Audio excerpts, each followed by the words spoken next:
Hello everyone, welcome to my channel Learning Skills Slowly. So today video is on how to make the script for the annual function. So there is three main points which are very important for taking step to make the script of annual function.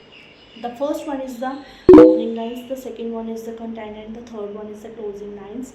So basically in the opening lines there are some main points which are taken in the mind before going to ahead for the script of the annual function. So first of all we will introduce to ourselves in front of our audience. So second point is to greet them. You are very thankful to have them in our function. So third point is to thanks chief guest to come that particular function and give a precious time, precious few hours for our function. So this is the main bind up of the opening lines, and the second one is the content, means which are the main items you are conducted in that function, that are like guest items which are prepared by the students to present in this function, and basically main speeches of the chief guest in the middle of the function. So these are the main bind up of the content portion. So next we go ahead on the point closing lines are the main portion of the script of the annual function. In this we thankful to the audience who is showing interest in our function, so we will do thanks to them. We will convince the audience to come back on this function next year on the annual function. So that's the main script for the annual function we will make. And I hope you like this video and watch my video. So please subscribe my channel, and bye bye to all. We will meet in the next video. Bye bye to hello everyone, welcome to my channel learning skills slowly. So आज का video होने जा रहा है हमारा communication skills के ऊपर। सो जो ये बेसिकली वीडियो है वो हमारा है कि अगर हम अपने अंदर ये वाली चीज़ अडेप्ट करते हैं कि हमें कैसे अपना पब्लिक स्पीकिंग का काम करना है इन इंग्लिश और पंजाबी और हिंदी लैंग्वेज को मिक्स करके, तो हमें कम्युनिकेशन स्किल्स का मतलब जानना बहुत ज़रूरी है।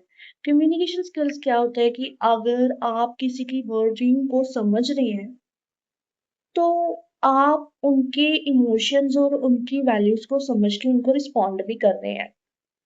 मतलब ऐसी लैंग्वेज जो लोकल हो, सामने वाले को समझ भी आए और आप क्या बोल रहे हैं उसको समझ आए, वो क्या बोल रहा है आप भी उसको समझो और प्रॉपरली उसका रिस्पॉन्ड करो, और उसी चीज़ में माहिर होना स्किल्स होते हैं। सबसे पहले तो यही बात है कि एक पब्लिक स्पीकर वही अच्छा होता है जिसके अंदर कम्युनिकेशन स्किल्स हो। अभी तुम लोग वहाँ स्पीच दे रहे हो जहाँ लोग हिंदी बोलने वाले या पंजाबी बोलने वाले बैठे हैं, और तुम धड़ाधड़ पंजाबी में छोड़ के इंग्लिश में सॉरी हिंदी में छोड़ के इंग्लिश में ही वहाँ स्पीच देते जा रहे हो।